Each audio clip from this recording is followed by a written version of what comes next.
Привет всем, это Софа, и сегодня мы отправляемся в очередное путешествие с моей мамочкой и нашими друзьями. Едем праздновать Ивана Купала. Просто посмотрите. Погода на улице полный трэш, полнейший. И такая погода уже пятый день. Она началась во вторник, сегодня суббота, она не заканчивается, нет, блин, даже намека на дождь нет. Очень жарко, поэтому я еду вот в таком вот костюме. Потом вам его покажу, он максимально короткий. У меня с собой еще, конечно, есть более приличная одежда. Но нам предстоит 2 часа дороги, поэтому я не вижу смысла в дорогу одеваться крайне как-то, ну, как назвать-то, господи, тепло, короче. Я взяла с собой все необходимое. Кепку. Там лежит у меня кола, которую я тоже возьму с собой в дорогу, иначе мы не выживем. И здесь у меня лежит рубашка и купальник. Не знаю, что из этого точно пригодится, но что-то точно пригодится. Все, погнали со мной в дорогу. Машина уже прогрелась. Удивительно, за 2 минуты. Let's go. Еще я неожиданно для себя столкнулась с некоторыми трудностями. Например, отсутствием USB-шной зарядки для пауэрбанка, отсутствием зарядки на пауэрбанке, который ночь заряжался и совершенно не зарядился. И что-то еще было. Отсутствием санскрина, потому что Витек забрал к себе на работу. И что-то еще было. И я не успела перекинуть старые файлы на диск, и я боюсь, что у меня закончится память. И это вот вообще трэш. Вот так примерно я выгляжу. Я решила повязать рубаху, чтобы выглядеть немного культурнее, чем это могло бы быть, будь я без нее. Еще у меня вся бутылка испоганилась. Это я снимаю влог. Я блогер. Решила заработать деньги другим путем, более простым. Нужно пока стать популярной, а там дальше все само будет. Давай, делай меня популярной, рассказывай что-нибудь. Все уже интересное рассказали, но это слишком было интимно, чтобы выкладывать в общую сеть. Потому что мы сплетничали. Я как-то очень приятно. Мам, ты нашла себе друга? Да. Вы хорошо смотритесь вместе. Привет, Шабак. Это что? Это сегодняшняя программа. Встреча гостей. Мы приехали за 1,5 часа. Мы приехали на 1,5 часа раньше нужного времени. И было принято решение сейчас пойти погулять, потому что здесь еще никого нет. Все еще готовятся к нашему приходу. Мне пришлось на топе загнуть лямки, потому что солнце шпарит, а у меня свадебное платье вообще-то с открытыми плечами. И мне нельзя загорать в этом году, этим летом, по лямке. Мне кажется, мы сейчас заберем с собой собаку.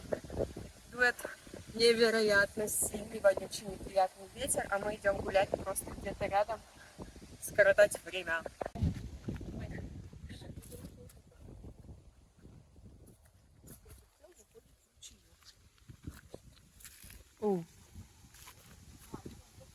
Интересно.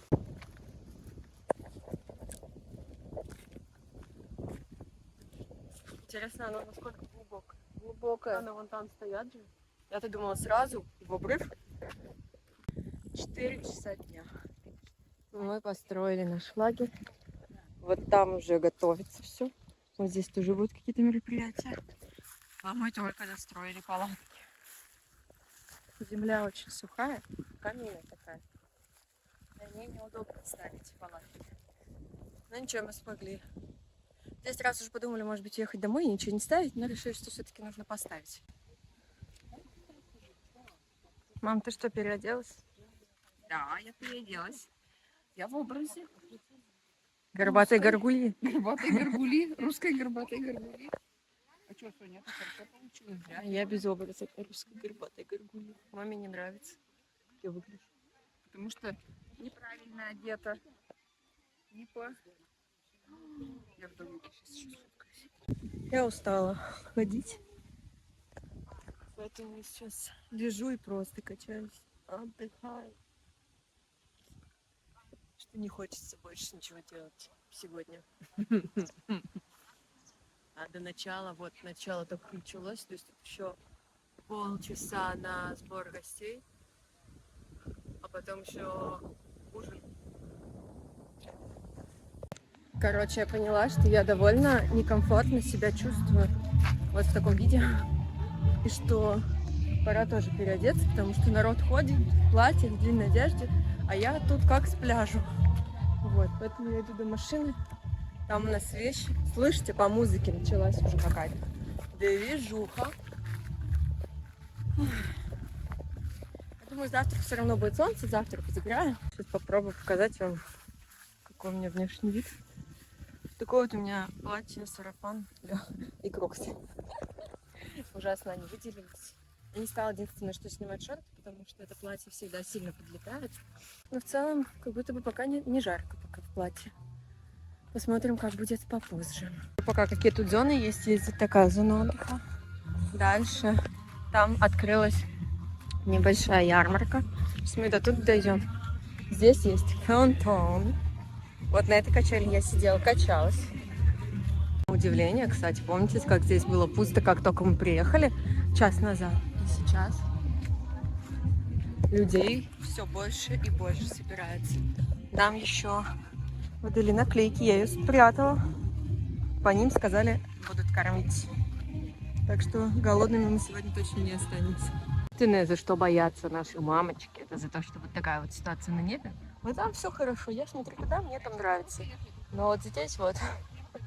Итак, рассказываю, что же было дальше. В 5 часов начались гуляния. Приехал интересный коллектив бабушек, народниц.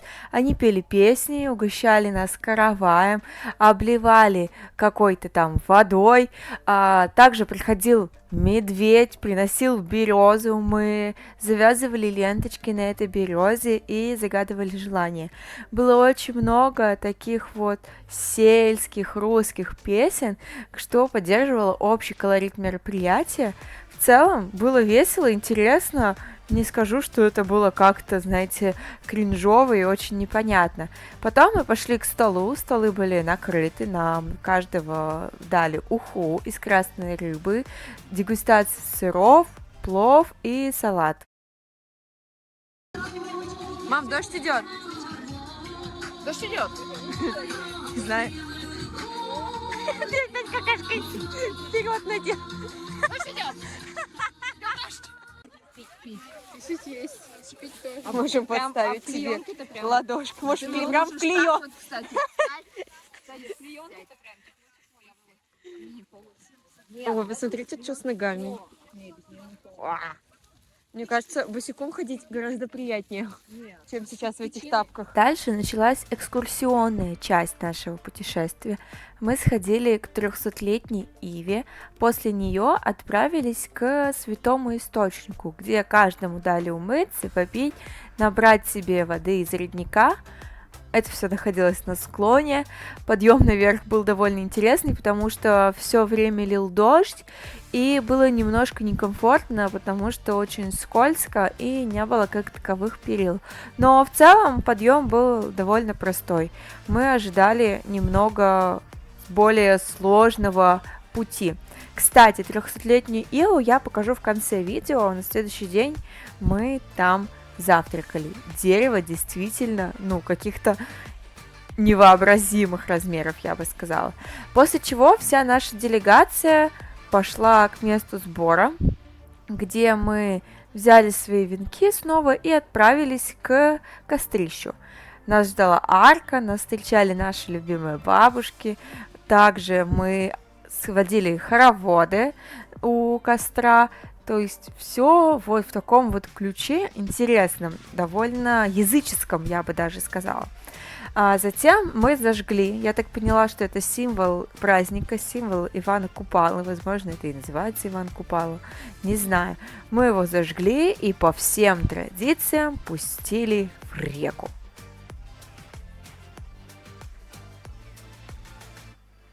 Я, кстати, в шоке от того, сколько телефонов это все снимает и современного человечества. Потом в реку пошли запускать венки. Мама, конечно же, запустила свой.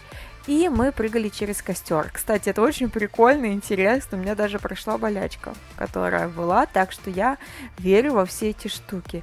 Ну и в конце мы зажгли вот этот символ нашего праздника.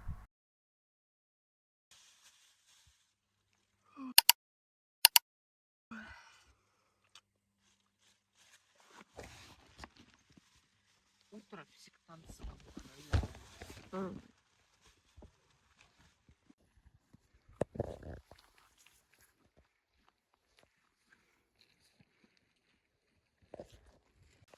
Мы пришли завтракать к Липе. 300-летний. Да-да. Вот такие. Будем обниматься их есть. Здоровая, здоровая. Мне кажется, ее не обнять.